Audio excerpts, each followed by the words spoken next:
I remember reading about Ace Hotels, and I kept reading third place, third place. And the idea of the third place is, first place is where you live, second place is where you work, and third place is where you commune.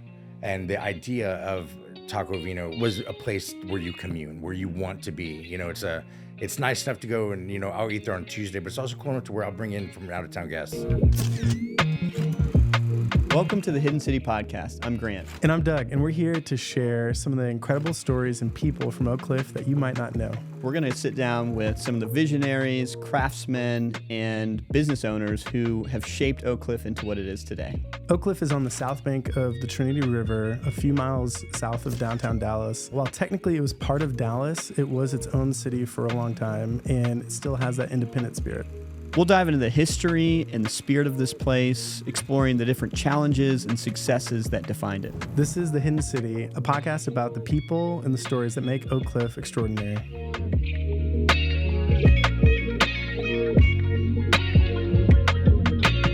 Well, welcome to another great episode of the Hidden City Podcast. I'm here with Doug, and we're super excited to have Jimmy Contreras with us today, the owner of Taco Y Vino, LadyLove, and a fellow teammate on the Go Oak Cliff team. So thanks for coming over, Jimmy. Thank you all so much for having me. This is awesome. I'm excited to be part of it. It's great. Awesome, man.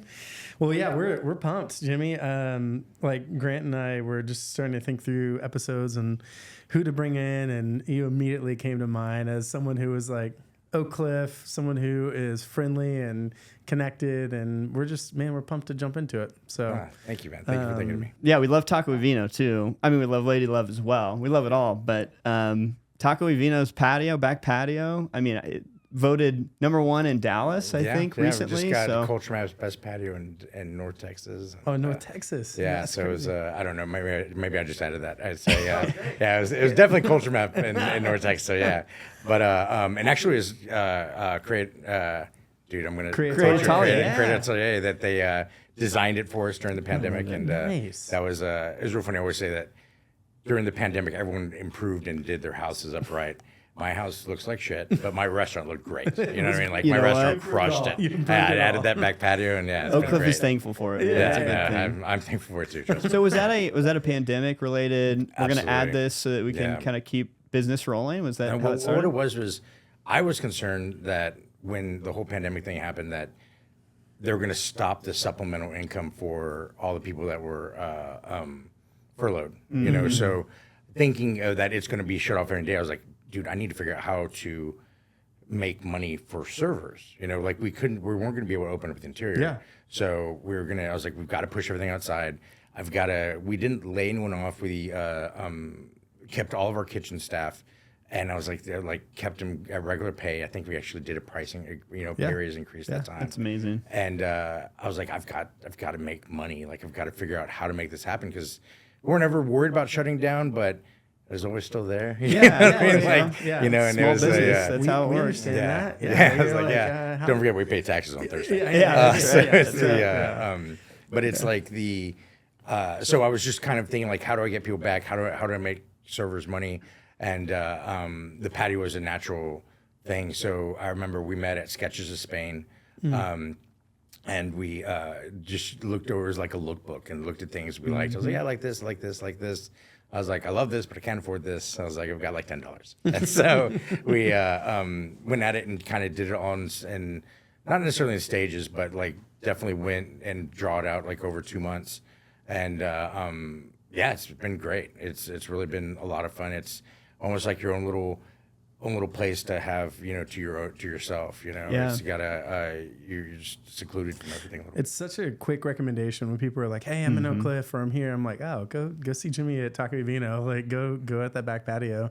Yeah. What one of the questions I was thinking about was, Oak Cliff, there's so much tacos, and there's a lot of like restaurants like that. How did you differentiate yourself? And then also, I mean, for listeners too, like the deal of like the bottles of wine and the tacos is a go-to. It's amazing. And it's so, again, one of those things that you just like recommend is like, hey, go get those with the double-decker taco and whatever. I got my order down, but how did you come up with that concept? Why, like...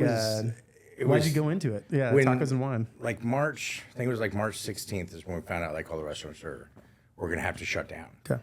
And my wife and I had just gone back from Vegas, and I saw tons of people wearing masks, and to me it was shocking. Yeah. Because you'd always seen, always seen like, like a lot of people in the Asian culture wearing masks, Yeah. and that was. But Yeah. I saw like, Mexicans, white, black, everyone was wearing masks, and I couldn't figure out why. Yeah. I was like, this is crazy. That's And odd. so I came back, and then you start hearing about everything. Yeah. And I have a rule: when something hits me bad, I give myself one day to like have my own little pity party, get annihilated drunk, and think I want to this is the end. Yeah. And then I got to get back after the next day. So that it was like March 16th. I'm sitting up at Taco. We're closing the dining room, and I just get annihilated drunk. And then I wake up. Remember, Holly, my wife, is in Austin working, and she was stuck in Austin because of things that were going on. And we're just like, I didn't know what I was gonna do. Yeah. So then I wake up like 6:30 the next day, and I think that was Thursday. This is coming into a Friday, and I called Carolyn, who was the GM at the time, and I was like, "Dude, we got to think of something." Like she's like, "It's 6:30 in the morning." I was like, "No, we got to think about it. We got to get after this. We don't have time." And we came up with the 6 tacos and bottle of wine. Yeah. And at that time, like all the distributors were like stuck with wine. Restaurants were, restaurants closed, and that's at least a quarter of sales, and retail was booming, but restaurants were done. Yeah. So you heard to get incredible wines and incredible prices, and just passed it on down to the guest. But it was literally what saved us. It was the 6 tacos bottle of wine. It gave people a reason to think of us for to go. Yeah. And then early on, one of the food bloggers who, if you ever listen to me to follow a food blogger, Ask a Food Bitch. Who's amazing. Yeah, She's great. She's super impartial, and she did this thing where she went into every neighborhood and promoted, like a handful of restaurants. Like, let's flood these restaurants and let's get them. Let's help them out. And it was a Tuesday. She had a Taco Tuesday, and we got annihilated. I remember at 7:00, we were so slammed. The parking lot's full of people, and they're just drinking in their cars in the parking lot. The parking lot, like next door to was full. Like people were standing. They're all just like, it was the most people I'd seen, like since the pandemic, since before the pandemic. And it was all because of just like, let's go support Taco Vino on this Tuesday. Yeah. And we stopped taking orders at 7, and we didn't complete orders till almost 11:00. Oh, Because we were just like going, dude, and everyone was just like, I still remember just being just so ashamed that I couldn't get it, and we weren't efficient. How would you ever be able to with that much dude. foot traffic? It was insanity. You're not prepared for that sort of thing. So it made me like rethink the kitchen layout, and then we added the different parts. We had like tables on the side, and then I add like 2 more tables, and then we slowly grew to where we can handle the capacity, and then we're able to execute properly. So, I mean, today, even like we're obviously, years past some of that, it's like that the 6 tacos and the bottle of wine, that's like creative problem solving. Like when something was hard.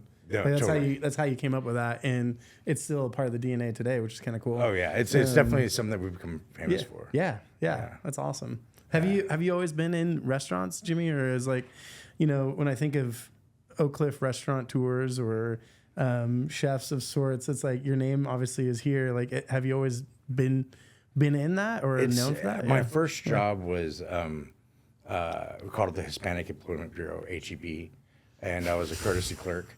And y'all probably don't hear that up in Dallas. San Antonio. San Antonio is the Hispanic Employment Bureau.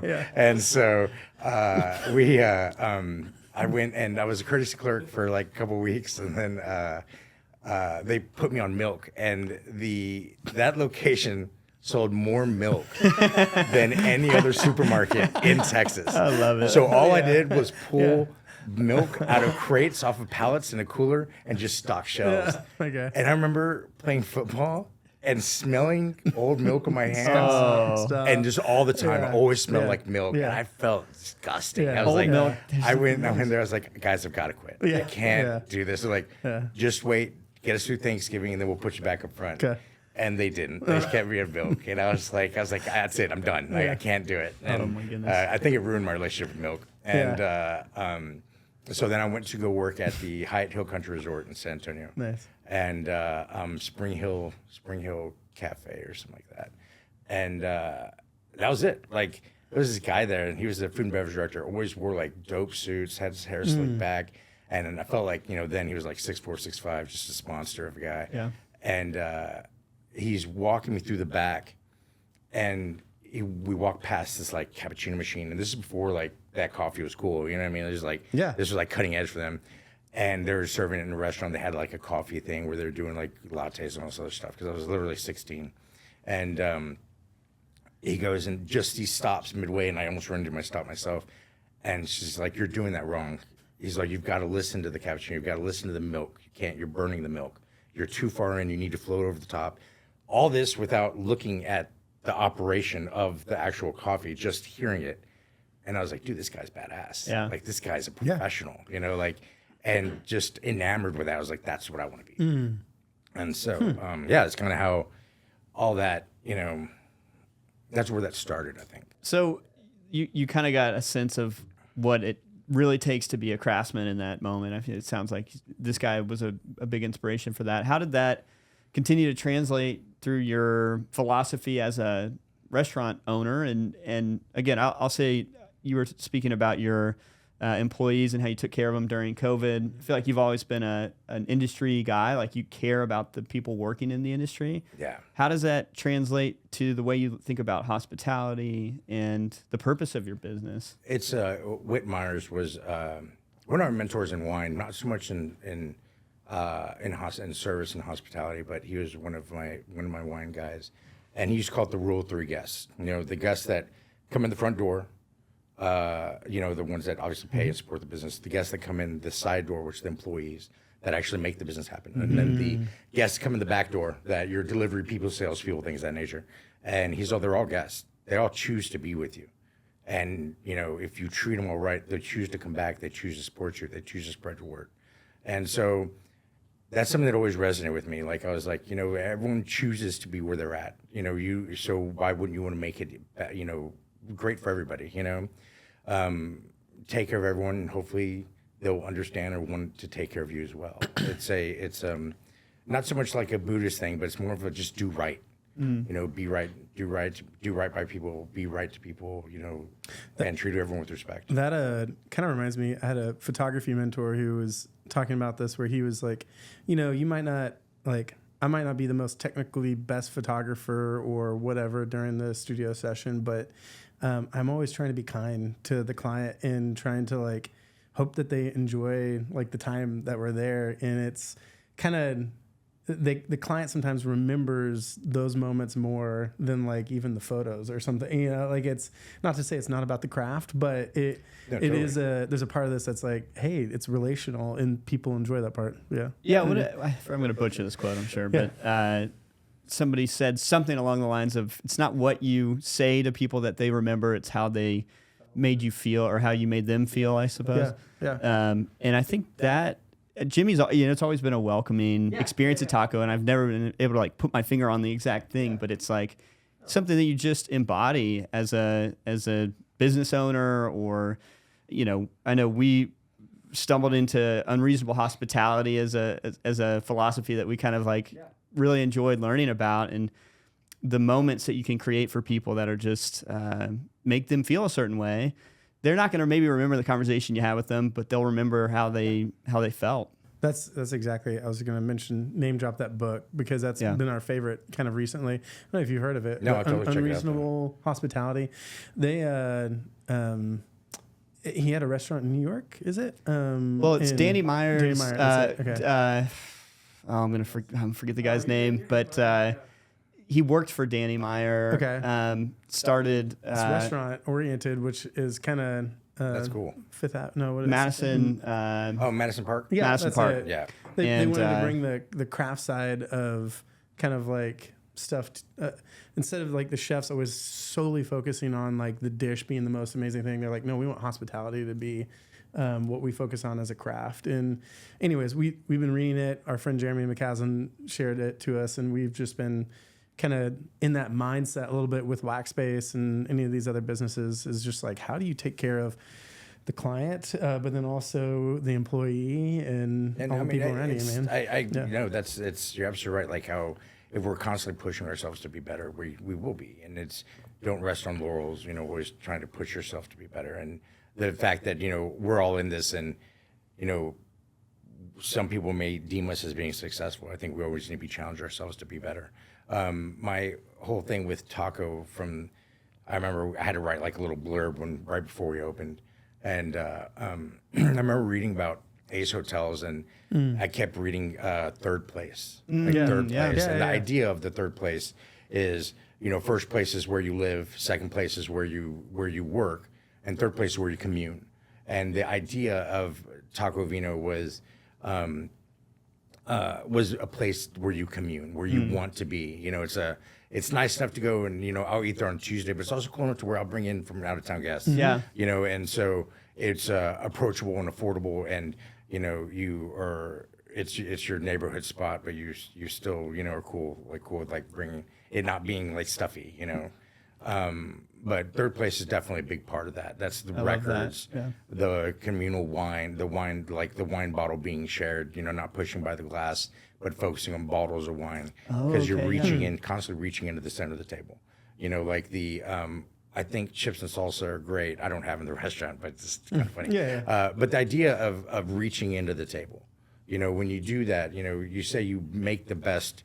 You really get to know someone by breaking bread with them. That's right. And I think the idea of reaching to the center of the table and experiencing something and sharing something was a big part of Taco Vino. And it's worked out. And it sucked during COVID because there was no sharing. It was like that wasn't an option really. And it was like, and we were a really small itty bitty tight place, and I was like, dude, that was the other thing that scared me. I was like, we're gonna lose our ethos, and and it all ended up panning out. I think that craving became even more when after the pandemic. I think people wanted that sense of a place of belonging, but also a third place where they can reacquaint with their acquaintances, kind of find people that they haven't seen for a bit, but are kind of known or kind of know who's sitting over there, and just have that third place again. I think it was like, the demand was there after COVID ended. And Oak Cliff does that well. I feel like that's it's fun having quite a few of those spots in our neighborhood, and I think it's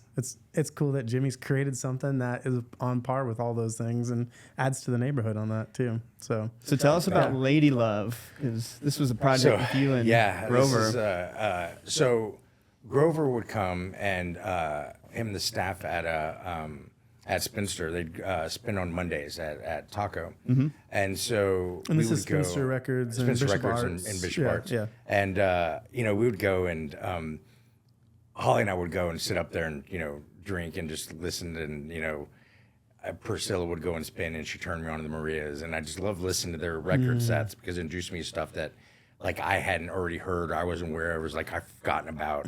That's what I love about vinyl DJs. They're gonna re-educate you on stuff that you've forgotten about, and just fell in love. And I remember David and I would sit there, and a lot of good ideas come over drinking, and so we'd sit there and crush 3-4 bottles of rosé, and not just us, but a lot of it was us. And we're like, dude, we need to do a record lounge. We need to do this. And I was like, we're gonna do this. And I was like, I need food. Yeah, we're gonna do this. And then, 2 Octobers ago, he was like, grilled cheese closed down, and he was like, hey, I'm gonna sign this lease. And what do you think? And I was like, fuck, let's go. Let's go. So it was suddenly that became reality. That became real quick. And it was and he had this this dream team of people. It was not myself not included. His kind of ear for all these details and the sound, and very adamant on it existing above us, and and us being able to have casual conversation and being able to just exist in the space and not be overwhelmed by the music, but being wrapped in it. And the idea of going, analog into digital and digital into analog to, to fatten up the sound and really focus on the sounds of the guests and everything. It was just enthralling. And then, bringing on Heather to do the bar program, and having her ideas and everything that she wanted to kind of put down, and was great. And then we have Kate, who's just mind blowing, just hyper intelligent, and just has this like great sense of theming music with different things and engaging the guest to have this this experience every time they came in. Yeah. Like what Kate does baffles me. Like it's just she can go and create these scenarios and these themes centered around a DJ, and it was like it's awesome. It's crazy. It's a good team, man. It's a great team, is because I think everyone has their thing that they specialize in, and we all communicate well together. And so it's been a lot of fun. Man, it's great. It is a lot of fun over there, and it's been cool to see it just feel like, you know, it should have always been there, sort of thing. It feels like it fits really well. When you first were deciding to do it, were you nervous, scared? Were you just like, hey, we're gonna just go for it and see what happens? What was your mindset like? It's real funny. Like 10 years ago, I always had this apprehension to me. Like I remember my mom used to tell me, well, you can't go out on your own because you need to have health insurance for your boys. You need a steady paycheck. You know, you can do that when you retire. And I was like, I'm not gonna be cool then. You know, I was like, no one's cool in their 60s, mom. You know, I'm gonna lose all my cool. You know, not that I ever had any, but it was like it was just like this mentality of, and I think that's a very much like a, you know, like a middle class thing. Like, hey, dude, let's stay in your lane. You know, don't overexcite. You know, don't push your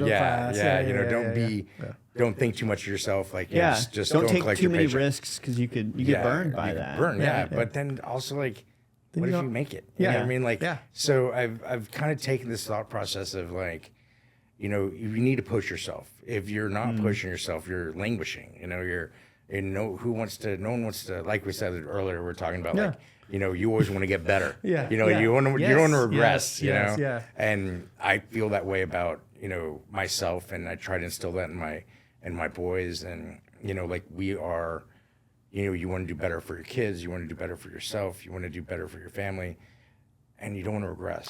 And in a sense, you want to be an example too of like, hey, I'm being courageous and going after some of this stuff and building some of these things. Totally. Because like it is, I relate to that for sure. I think we were talking about this earlier, even just this idea of this podcast, the Hidden City. It's like we don't really totally know everything we're doing, but like it doesn't have to be perfect. And going after it is actually kind of half of the battle, or maybe all of it. Is just like, all right, I'm gonna start the music lounge, and it might not be 100% out the gate. And well, putting yourself out there, having a willingness to fail, and know that you're gonna fail at stuff, and it's just how things work. Like you have to fail a lot of times to ultimately get good at something. So you might as well start failing now, and then get it over with. Get it over with, and figure it out, and you'll get better as you go. Yeah, it's awesome. Like, you know, I tell my wife I suck at washing dishes. I just can't do it. You know, I was like, I know that's the thing that I suck at. You know, because I'm never gonna be good at it. You know? I fail all the time at that. So then they just sit there. That's hilarious. It's great. That's We live like college students. But no, it's it's where you have to put yourself out there. You have to take chances, and it's that's why I love. You know, we're talking about Oak Cliff. I know. Like, we're surrounded by small business owners and small people like have creative hustles, and I love that shit. Like, you know, just like people that they find a way to, you know, work 3 days, make their money, and then they have the rest of the week for the passion and for their projects. And you've got to respect that, dude, you know, because it's a whole thing. It's a whole thing. And it attracts others who are doing that. I think that's the thing too, that when you kind of start to discover some of the stuff that's happening in Oak Cliff, I was thinking the same thing. I was like, man, this is Oak Cliff, what you're talking about in this, because it's like, all right, and music even. Our friend DJ Sober, who just opened up a smash burger spot a couple blocks from here. It's like, that's another like random, like, oh, someone's just hustling and working hard and building something and bringing people into that. And so, it's fun getting to see people go after stuff. Will and Jake are doing over there at Herbie's is amazing. Yeah, and it's like, and you think about it, like Jake's always been cooking. He had the grilled cheese thing, Rev's grilled cheese,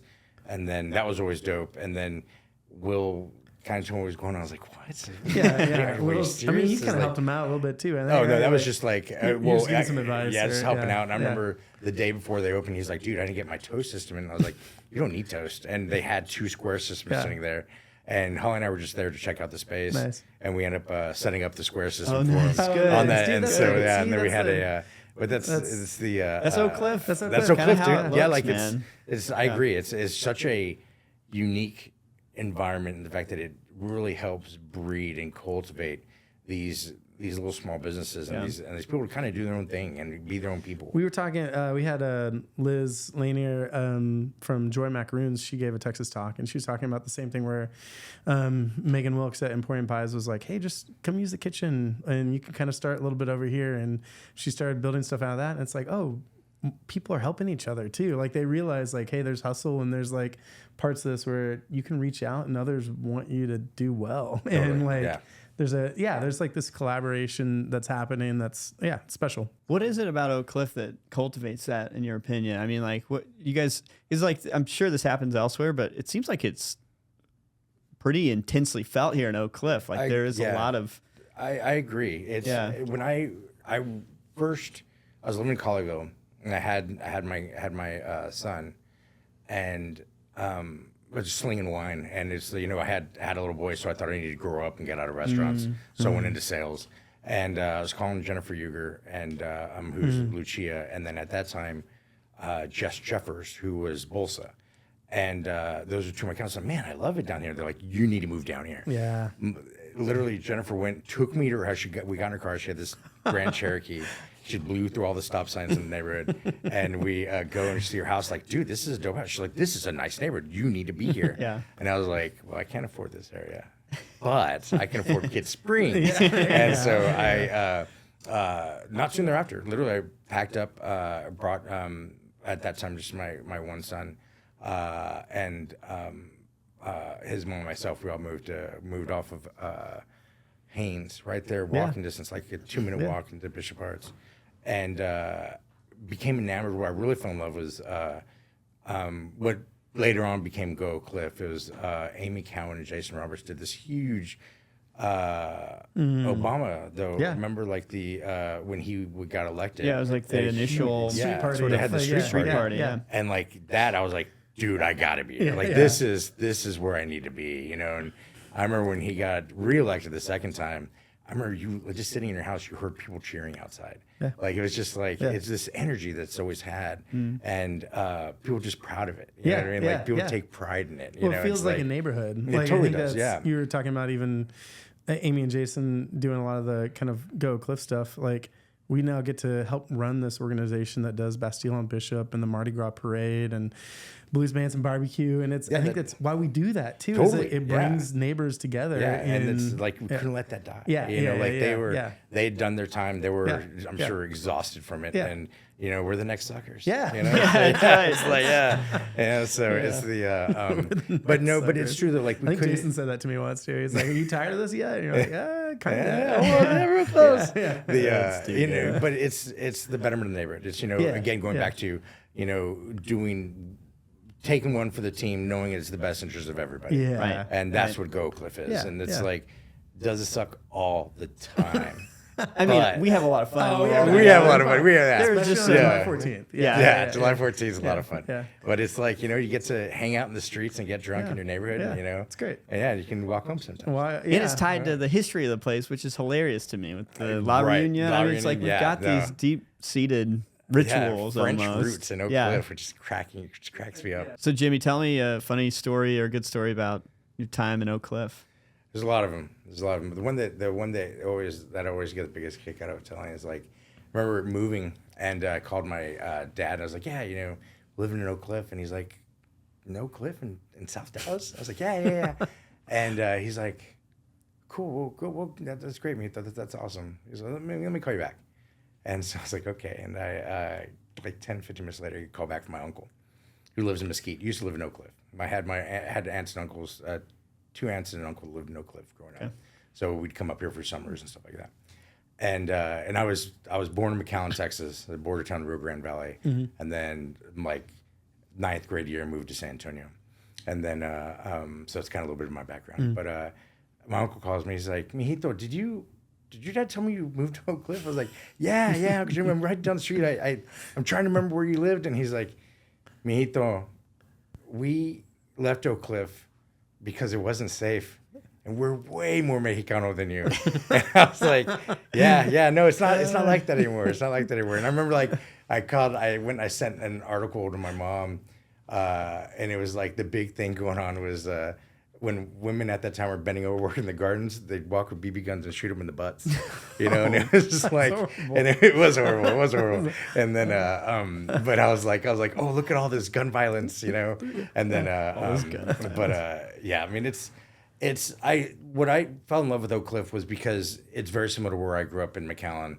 Like you have a melting pot of cultures and people, and I'm not a proponent of private school. I'm a proponent of public school because I think the majority of the importance that you have for your kids is not so much like you have, you're trying to educate them, you're trying to get them to read, do all that other stuff, but how to experience and to live within other cultures of people, all different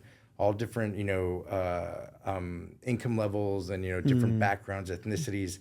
That's what's important. Like how do we live with everyone, and how do we learn to be respectful of everyone? And I think Oak Cliff's a really good place for that. That's one of the things that I've always loved about it. Oh, for sure. Yeah.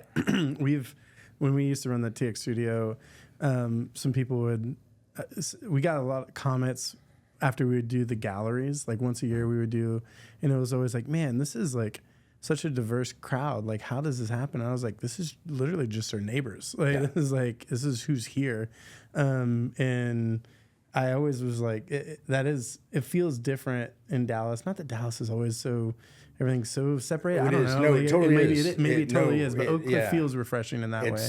I remember the first time Michael Martinson and Brian Williams opened up a place in the Cedars called Cedar Social. They might have been. Oh, yeah. Yeah. So right there next to Southside. Yeah, you live there. Yeah. So I easy remember, cocktail. I remember I walk in and Brian's sipping from a 187 of Vouv out of a straw. When it's Vouv's like this, like a high-end rosé bubble, and just drinking out of a straw, just sipping. And he's like, "You want?" I was like, "Fuck yeah, dude!" I was like, "Dude, baller, dude." You're like, just sipping. It's great. And actually, it was Dom. It wasn't. It wasn't. It was expensive. And I was like, "Oh yeah, let's go."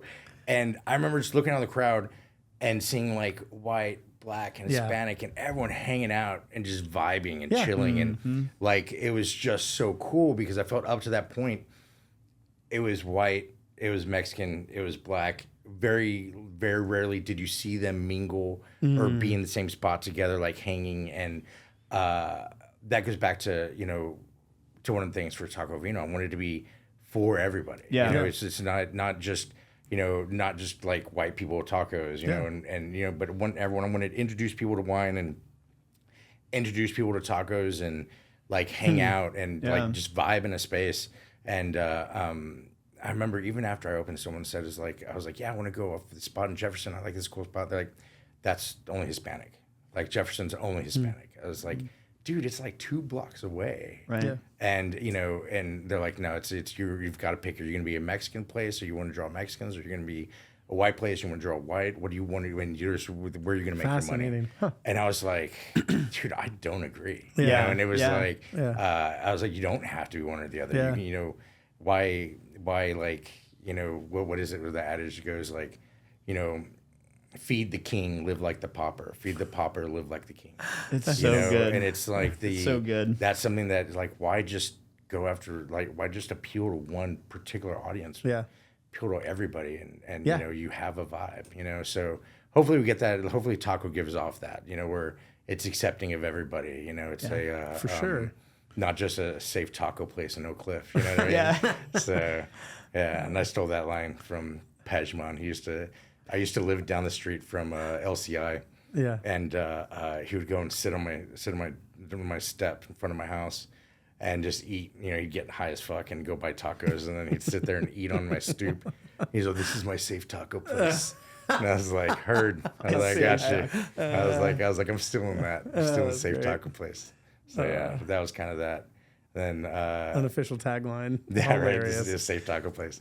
And then it was real funny the name, how that came for Taco Vino, which isn't a very creative name. It's just Taco Y Vino. It's Wonder so what it is. iconic People though. know Now what it it's is, like it's a and people great know what it name is. now. In Yeah, hindsight. and we were, it's you want to go and say what you are, but you don't want to like blow it up. And Yeah. people were like, "Yeah, tacos and wine, like what is that?" And so right behind it, right below is a taco and wine bar. You know what I mean? It's like in case you were confused by name, follow it up with a taco and wine bar.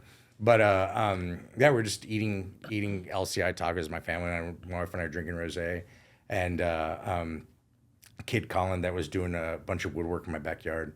He comes out and he's like, only you would be eating tacos and wine. And I was like, yep, I think that's it. I had already signed the lease with Joe McRoy on the space. Oh, wow. And I knew I wanted to do something wine oriented. Originally, I was talking to Matt McAllister about doing like charcuterie or something. I was like, that's so lame. Like everyone's doing that. You know what I mean? And Lucia does it best. Yeah. So why would I even Why mess with compete? that? Yeah. And I was like, no, I do. And then tacos ended up being it. It was in your DNA. That was There's what only you- two things I know: Yeah. tacos and wine. Yeah, You're like- anything else I'm going to fail at. just You know being what I mean? real. You're being real with yourself. Yeah, so it's grew up eating tacos, getting tacos in my lunchbox, being ashamed to throw away my lunch. No, seriously, Oh, was dude, that growing up? That was true. yeah, McAllen all day. Yeah. Man, everyone's eating like white bread sandwiches. I'm like, Yeah. man, I want a sandwich. Yeah. You know, I was like, instead of getting tacos, I was hella embarrassed. I threw them away. I hated it. I hated eating tacos at lunch. You know, so yeah, that's kind of that though. Well, Jimmy, thank you for making Taco Y Vino. Thanks for bringing it into existence. Thank you for LadyLove and all the work that I know we love getting to work with you on Go Cliff stuff. But yeah, thanks for being a force for good in the neighborhood and keep it up, man. I appreciate the Yeah, opportunity, man. and we're only as good as people we surround ourselves with. I firmly believe that, and so no one person can take credit for everything. And I'm really good at surrounding myself with people better than me, and luckily for me, it's really easy. So yeah, but guys, I really appreciate this time. Thank you Man, very much. appreciate you, Jimmy. This is awesome. Well, thanks for tuning in to this episode of the Hidden City Podcast. We hope that you learned something new today on the show. Be sure to subscribe or follow the show on any of the podcasting platforms that you listen on or on YouTube. We invite you to share the show with a friend if you enjoyed it, and we'll see you at the next one.